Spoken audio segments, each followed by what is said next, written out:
อัปเดตสภาพอากาศประเทศไทยประจำวันที่ 6 ธันวาคม 2025 ในทั่วทุกภาคของประเทศไทยเนี่ยอากาศจะเย็นในช่วงเที่ยงคืนถึงเช้าอุณหภูมิอยู่ที่ประมาณ 18-22 องศา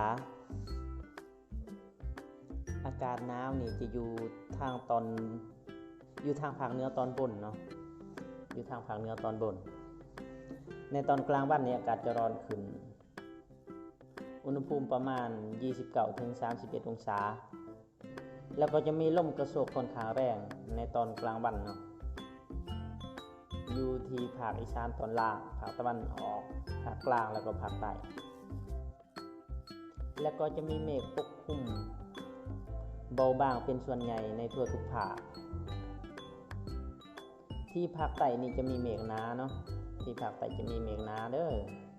แล้วก็จะมีฝนในระดับค่อยๆในช่วงเที่ยงหาค่ำ